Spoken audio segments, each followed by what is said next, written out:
O professor Stephen Hawking pode ter morrido antes do lançamento final do telescópio espacial James Webb.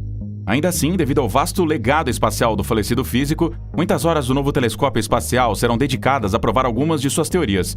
Uma dessas teorias é a última em que Hawking trabalhou antes de sua morte, na qual ele argumentou sobre uma teoria de multiverso que implica uma cópia exata de sua existência em um universo paralelo. Não é comum que uma única peça de equipamento científico produza tantos benefícios. Mas o JWST já está entregando. Finalmente, ele provou a teoria do multiverso de Stephen Hawking, a qual muitos cientistas se opuseram. O que é a teoria do multiverso de Stephen Hawking? Como ela afeta você? E como o telescópio espacial James Webb finalmente provou a teoria? Você já pensou se existem outras criaturas inteligentes no universo em lugares diferentes do planeta Terra? Embora isso possa não parecer tão arrepiante, e se houver cópias de você distribuídas ao redor, digamos, do universo? Isso significa uma forma exatamente como você faria coisas que você faria? Isso soa assustador, mas a teoria tem o apoio de uma das mentes mais brilhantes para se envolver na ciência, o falecido professor Stephen Hawking. Ele trabalhou em uma hipótese chamada teoria do multiverso, que procura explicar por que pode haver réplicas de você que você nem sequer conhece. A ideia de que pode haver cópias de você significa que podem haver cópias de tudo que você sabe. Por exemplo, uma cópia deste planeta ou da estrela do Sistema Solar ou de toda a galáxia da Via Láctea pode ser duplicada em outro lugar. Mas além desses corpos celestes, seu computador ou carro também podem ter cópias. Quem está fazendo todas essas cópias e quantas cópias podem existir no cosmos? Essas cópias são falsas? Nós vamos mergulhar fundo na teoria do multiverso em um momento. Quanto à pergunta se estamos sozinhos no universo, Bill Watterson tem a resposta. Ele disse: alguns pensamentos. Eu acho que o sinal mais seguro de que exista vida inteligente em outro lugar no universo é que nenhuma delas tentou nos contatar. É claro, isso é uma sarcástica e espirituosa resposta baseada no comportamento humano do que na verdade cósmica. Mas com toda a seriedade, a questão tem incomodado os humanos por tanto tempo quanto nós temos estado conscientes. De acordo com Michael J. Crow, que escreveu o livro The Extraterrestrial Life Debate, 1750-1900, o filósofo Aristóteles pesou no século IV a.C., dizendo que a chamada pluralidade de mundos não poderia existir porque todo o sistema solar requeria um prime mover para mantê-lo em funcionamento, e não poderia imaginar um número infinito deles.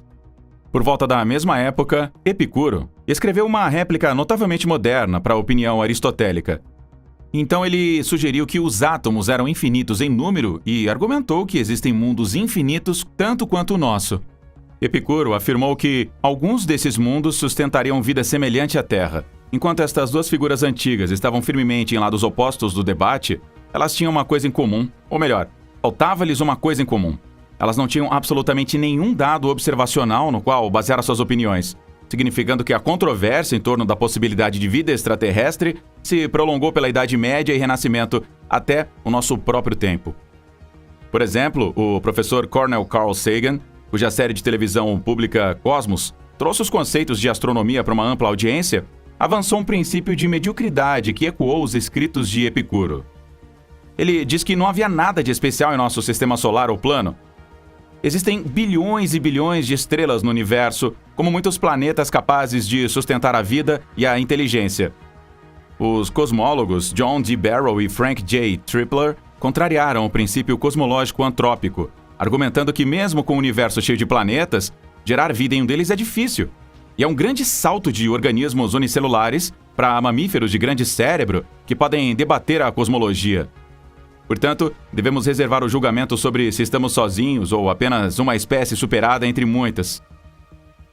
Você sabe, Aristóteles e Epicuro gostariam de descobrir que o argumento que eles começaram a continuar 2000 anos após a sua morte é real. No entanto, os cientistas acreditam que estamos muito próximos de descobrir se existem vizinhos inteligentes no universo e quão próximos eles estão de nós. A teoria do multiverso é especial porque foi a última publicada pelo professor. Na verdade, essa pesquisa final da mente afiada foi submetida para publicação apenas 10 dias antes de sua morte, no artigo intitulado Uma saída suave da inflação eterna, que ele coautorizou com Thomas Hertog, um físico da Universidade Católica de Leuven, na Bélgica. Hawking apresentou uma teoria sobre a origem do universo que poderia resolver algumas questões que se arrastam. No entanto, apesar do seu último trabalho, ele foi, na verdade, um olhar final sobre uma de suas primeiras teorias. Na verdade, se o JWST eventualmente ajudar a provar a existência do multiverso, ele tornará os cientistas por trás dele provavelmente candidatos a um prêmio Nobel. No entanto, Como os prêmios Nobel não podem ser concedidos póstumamente, Hawking seria inelegível para recebê-lo.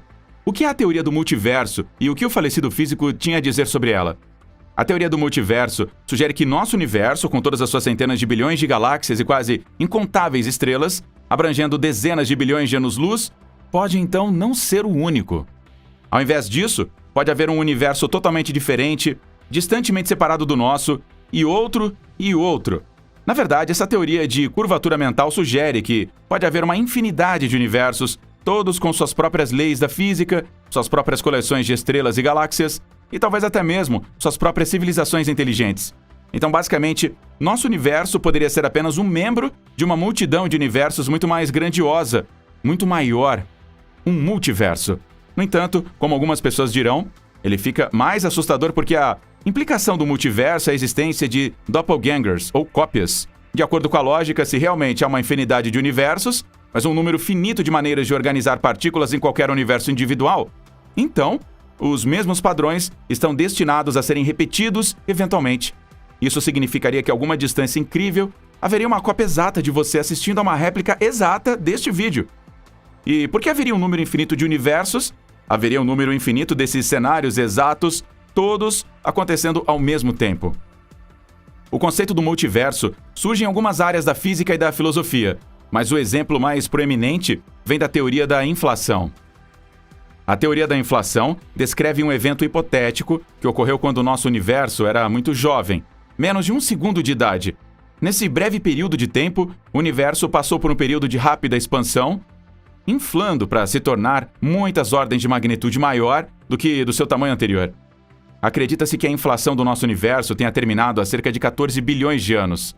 Entretanto, a inflação não termina em todos os lugares ao mesmo tempo.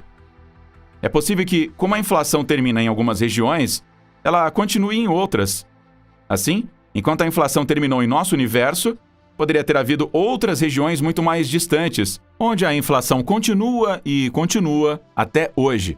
Os universos individuais podem se livrar de universos infláveis maiores, expandindo universos, criando um mar infinito de inflação eterna, repleto de inúmeros universos separados. Neste cenário de inflação eterna, cada universo surgiria com suas próprias leis da física, sua própria coleção de partículas, seu próprio arranjo de forças e seus próprios valores de constantes fundamentais. Isso poderia explicar por que o nosso universo tem as propriedades que ele tem, particularmente as propriedades que são difíceis de explicar com a física básica, como a matéria escura ou a constante cosmológica. De acordo com alguns cientistas, a maior evidência para o multiverso é que a vida existe, particularmente a vida inteligente, capaz de fazer observações cosmológicas. Eles a veem desta forma. Certos aspectos do nosso universo parecem especiais e vitais para suportar a vida, tais como a longevidade das estrelas, a abundância de carbono, a disponibilidade de luz para a fotossíntese e a estabilidade de núcleos complexos. Mas todas estas características normalmente não são o caso se você receber um universo aleatório. O multiverso oferece uma explicação porque todas essas características são favoráveis em nosso universo, que é que outros universos também existam. Ainda assim, nós observamos este porque ele é capaz de suportar a vida complexa. Entretanto, de acordo com Hertog, Hawking não estava satisfeito com este estado de compreensão do multiverso. Então ele pediu a Hertog para se juntar a ele para tentar domar o universo. A dupla então trabalhou para desenvolver um método para transformar a ideia de um multiverso em uma estrutura científica coerente e testável. O trabalho final de Hawking sugere uma estrutura para a compreensão do universo que tornaria o multiverso finito, contável e sujeito a um envolvimento significativo através das ferramentas da ciência. Entretanto, uma coisa é ter uma teoria e outra é ser capaz de prová-la. Provar a teoria do multiverso é um passo complicado por causa do que ela envolve. A prova requer voltar no tempo para reexaminar muitos processos e eventos que aconteceram antes de nós chegarmos aqui como universo. Quando falamos em olhar para trás, estamos falando de períodos de bilhões de anos, até o Big Bang, como nós mencionamos neste vídeo. Onde os cientistas vão buscar a ferramenta que pode fazer isso? Os astrônomos têm se afeiçoado ao telescópio espacial Hubble, que merece um lugar no hall da fama dos telescópios. O Hubble foi lançado em órbita pelo ônibus espacial Discovery em 1990. Ele opera em uma órbita de cerca de 547 quilômetros ou 340 milhas acima da Terra. É o comprimento de um grande ônibus escolar e pesa tanto quanto 2 elefantes adultos. Em sua órbita, Hubble viaja a cerca de 5 milhas por segundo, que é como viajar da costa leste dos Estados Unidos para a costa oeste em 10 minutos. O Sol é a fonte de energia do Hubble. O Hubble tira fotos nítidas de objetos no céu, tais como planetas, estrelas e galáxias. O Hubble já fez mais de 1 milhão de observações. Estas incluem fotos detalhadas do nascimento e morte de estrelas, galáxias a bilhões de anos-luz de distância e pedaços de cometa colidindo com a atmosfera de Júpiter. A vantagem do Hubble estar no espaço é que ele escapa da atmosfera da Terra, bloqueando a luz que vem do espaço. Isso significa que ele tem uma visão melhor do que telescópios terrestres na Terra. Hubble é bastante capaz graças aos sofisticados instrumentos a bordo. Por exemplo, ele tem sensores de orientação finos que se fixam nas estrelas. Os sensores de orientação fina são parte do sistema de controle apontador e apontam o Hubble na direção certa. O telescópio é tão sensível que pode travar em um alvo que está a 1 milha de distância sem ser deslocado por mais do que a largura de um cabelo humano. Uma vez que o alvo é adquirido, o Hubble usa seu espelho primário para coletar luz. Este espelho pode coletar cerca de 40 mil vezes mais luz do que o seu olho. A luz salta do espelho primário para o espelho secundário, e o espelho secundário focaliza a luz de volta através de um buraco no espelho primário. E dali, a luz brilha nos instrumentos científicos do Hubble. Cada um desses instrumentos tem uma maneira diferente de interpretar a luz. Existem outros instrumentos no Hubble, mas até onde ele pode ver no passado? Essa é a mesma pergunta que fazemos: até que ponto o telescópio pode ver? Bem, o objeto mais distante que o Hubble tem visto é a galáxia GNZ11, que está a cerca de 13,4 bilhões de anos-luz de distância. Então, basicamente, o Hubble viu a GNZ11 como ela era há cerca de 13,4 bilhões de anos atrás. Esse é o limite do telescópio. O Big Bang ocorreu cerca de 13,7 bilhões de anos atrás, o que significa que há uma distância de 300 milhões de anos entre aquele evento e a medida que o Hubble pode olhar para trás. Essa lacuna contém informações cruciais. Fato engraçado, a galáxia GNZ11 está agora a 32 bilhões de anos-luz da Terra por causa da constante expansão do universo. É aqui que entra a mãe de todos os telescópios, o telescópio espacial James Webb. Considerado como o sucessor do telescópio espacial Hubble, o JWST é o maior observatório espacial já construído. Ele tem um gigantesco escudo solar que mede 22 metros por 12 metros, aproximadamente do mesmo tamanho que uma quadra de tênis. A função do escudo é evitar que o calor interfira com o funcionamento das câmeras infravermelhas. Entretanto, apesar do seu tamanho, cerca do dobro do tamanho do Hubble, o JWST tem quase a metade do peso, 6.500 quilos. Os espelhos dourados do JWST têm um diâmetro total de 6,5 metros, muito maior do que a placa de 2,4 metros de distância do Hubble. A implicação da maior área da superfície é que, em geral, o JWST terá uma visão aproximadamente 15 vezes maior que a do Hubble. Após o lançamento no espaço, o JWST irá orbitar o Sol, voando até 1,5 milhões de quilômetros da Terra em temperaturas que alcançam menos 223 graus Celsius. Para comparação, a Lua está a 384.400 quilômetros de distância, enquanto o telescópio espacial Hubble voa apenas 570 quilômetros acima do nosso planeta. Como mencionamos anteriormente, devido à enorme distância que o JWST está localizado a partir da Terra, ele não poderá ser atendido por astronautas se alguma falha surgir ou se houver necessidade de reabastecimento. Graças ao instrumento infravermelho, o JWST pode se concentrar em objetos brilhantes como galáxias muito distantes. A descrição do trabalho do JWST, de 10 bilhões de dólares, é examinar a primeira luz no universo e os objetos celestes que se formaram logo após o Big Bang, investigar como as galáxias se formam e evoluem, estudar as atmosferas de exoplanetas distantes, capturar imagens de planetas em nosso próprio sistema solar e localizar evidências de matéria escura. Curiosamente, Hawking ajudou a desenvolver a teoria que levou à ideia de universos paralelos infinitos, ou seja, a teoria da inflação eterna. Mas ele admitiu nunca ter sido um fã do multiverso em uma entrevista. Ele cita como um provérbio: a teoria usual da inflação eterna prevê que globalmente o nosso universo é como um fractal infinito, com um mosaico de diferentes universos de bolso, separados por um oceano inflável. As leis locais da física e da química podem diferir de um universo de bolso para outro, que juntos formariam um multiverso. Mas eu nunca fui um fã do multiverso. Se a escala de universos diferentes no multiverso é grande ou infinita, a teoria não pode ser testada. Hawking e Hertog se basearam na teoria das cordas, um ramo da física que tenta conciliar a física quântica com a gravidade e a teoria da relatividade de Einstein. Eles chegaram a uma nova ideia de inflação eterna que se baseia em uma fronteira no início dos tempos. A ideia sugere que, quando traçamos a evolução do nosso universo para trás no tempo, em algum momento chegamos ao limiar da inflação eterna, onde nossa noção familiar de tempo deixa de ter qualquer significado. A partir dessa fronteira, a nova teoria prevê uma estrutura finita de universos que emergem do Big Bang. Se esta teoria se provar verdadeira, ela sugere que outros universos como o nosso poderiam ter emergido naquele ponto, e poderia até mesmo haver ondas gravitacionais primordiais que combinam com a inflação do universo. Mas este novo modelo ainda está longe de ser comprovado, e os físicos precisarão de mais dados e uma melhor compreensão da teoria das cordas antes que isso seja possível. O artigo também implica que poderia ser possível testar essa teoria. Entretanto, os instrumentos existentes na época não eram sensíveis o suficiente para encontrar evidências desta teoria. Mas isso não impede que os cientistas tentem. Os físicos poderiam procurar evidências de outros universos usando ferramentas projetadas para medir ondulações no espaço-tempo, também conhecidas como ondas gravitacionais primordiais, que teriam sido geradas pela expansão inicial do universo e a partir do Big Bang. Você pode ter certeza de que, se alguma teoria do cosmos surgir hoje, a NASA começará a investigar amanhã. Portanto, não é nem mesmo surpreendente que a NASA tenha dedicado recursos para pesquisar universos paralelos. E os resultados são fascinantes. A busca pelo universo paralelo, onde o tempo corre para trás, levou a NASA não ao espaço profundo, mas à Antártida, um dos locais mais frios do planeta. O projeto foi chamado de ANITA, mas significa Antena Transitória Impulsiva Antártica, e foi executado em conjunto com múltiplos parceiros, incluindo a Universidade do Havaí.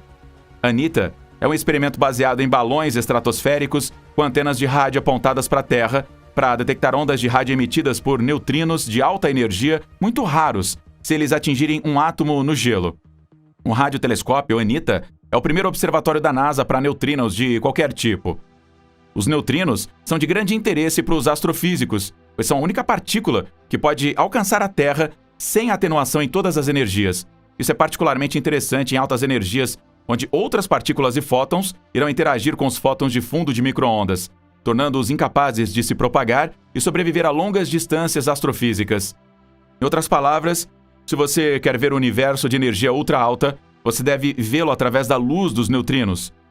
O instrumento ANITA detecta esses neutrinos de energia ultra alta, usando o efeito Ascarian. Este efeito prevê a produção de emissão de rádio coerentes a partir da cascata de partículas produzidas em uma interação de partículas de alta energia. Em outras palavras, a ANITA detecta um estalido nas frequências de rádio causado pela interação do nosso neutrino de energia ultra alta. Para detectar esta emissão de rádio, de pulsos Ascarian, os cientistas precisam de um meio de rádio transparente para que a interação ocorra, e muito dele, já que estas interações são raras. Alguns materiais que são radiotransparentes são sal, areia e gelo. Uma área razoavelmente radiosilenciosa também é necessária, pois os pulsos Ascarian são sinais muito tênues. A ANITA detectou o neutrino de alta energia saindo do gelo antártico, e os resultados levaram a uma discussão entre físicos. Alguns afirmam que os neutrinos vêm de um mundo ou universo paralelo onde o tempo corre para trás. Entretanto, outros cientistas advertem que existem outras explicações para os neutrinos detectados pela ANITA, e advertem sobre os saltos para conclusões sobre a existência de um universo paralelo. É claro que os cientistas têm que discutir sobre tudo, mas estamos animados que os humanos estejam o mais próximo possível de detectar se existem outras formas de vida inteligentes que habitam universos paralelos. Outra pessoa com opiniões sobre universos paralelos é o Elon Musk. Como CEO da SpaceX, uma empresa de exploração espacial, não é surpreendente que ele seja um nerd da ciência. Ele está promovendo humanos para viverem permanentemente em Marte, embora não seja provável que encontremos alienígenas no planeta vermelho. Enquanto isso, Musk também tem algumas visões interessantes sobre a teoria do multiverso. Ele acha que todos nós estamos presos em uma pseudo-experiência matricial. Ele revelou isso em uma sessão de podcast com Joe Rogan, com quem às vezes ele sai. De acordo com Musk, o universo tem 13,8 bilhões de anos, e significa que qualquer civilização possa ter surgido em todos os cosmos teve tempo suficiente para aprimorar o seu conhecimento tecnológico. Ele diz que se nós assumirmos qualquer taxa de melhoria, então os jogos serão indistinguíveis da realidade, ou a civilização terminará. Pode ser apenas um dos dois. Isso significa que provavelmente estamos em uma simulação porque nós existimos. Ele acrescentou: eu acho mais provável, isso é apenas sobre a probabilidade. Há muitas simples simulações. Você pode chamá-las de realidade ou pode chamá-las de multiverso. Musk acha que o substrato, ou o que quer que esteja alimentando as simulações, provavelmente é chato comparado com a própria simulação. Ele baseou isso em nossa experiência com videogames. A maioria dos jogadores joga porque o jogo é mais interessante do que o mundo real. Por exemplo, pessoas que nunca travaram uma batalha se divertem jogando jogos de guerra. O mesmo acontece com jogadores de corrida que gostam de derrubar estradas e bater seus carros com abandono imprudente porque eles não podem fazer isso na vida real. Então, se estamos em uma simulação, então provavelmente vivemos uma vida mais excitante do que as pessoas que controlam o jogo. Lembre-se disso na próxima vez que você se sentir entediado. E enquanto isso, Musk e Rogan também beberam whisky durante todo o podcast. E também em algum momento, o comediante acendeu e Musk deu uma baforada. A verdinha é legalizada na Califórnia, onde o podcast foi gravado, a propósito. Enquanto isso, muitos cientistas continuam a se opor à teoria do multiverso, tornando-a altamente controversa. Alguns cientistas expressaram publicamente as suas preocupações, argumentando que ela é inteiramente metafísica. Eles afirmam que realmente não é mais do que uma ideia banalizada como uma forma útil de preencher algumas lacunas explicativas reconhecidamente significativas em nossas teorias atuais. Nesse sentido, ela é usada tanto quanto os filósofos mecânicos aí do século 17 e 18, como Isaac Newton, usaram aí como Deus. Além disso, eles apontam que a teoria do multiverso não é, na verdade, uma teoria. No sentido real, ela não vem com um conjunto de reconhecimento aceito de equações matemáticas que podem ser usadas para realizar cálculos e fazer previsões. Isso significa que não há perspectiva de se conectar de nenhuma forma significativa com dados empíricos, pelo menos por enquanto. Outro argumento é que as teorias não podem sequer ser testadas, portanto elas não podem ser provadas nem refutadas. Argumenta-se que, assim como Deus ou astrologia, elas não pertencem à ciência. Um ponto adicional contra o multiverso é que ele não tem o mesmo status das teorias científicas familiares e bem estabelecidas como a relatividade e a mecânica quântica, algo que os teóricos do universo supostamente ignoram. Isso engana o público, que toma as teorias como ciência aceita. Uma situação que certamente deve ser prejudicial à percepção pública e à aceitação da sua autoridade. Além disso, os opositores do multiverso afirmam que alguns teóricos do multiverso parecem interessados em redefinir o que é a ciência. Eles querem destruir o método científico, enfraquecer a conexão entre a teoria e os fatos empíricos, empurrando, então, a demanda por evidências firmemente para um segundo plano. Vamos ouvir o que você acha nos comentários abaixo.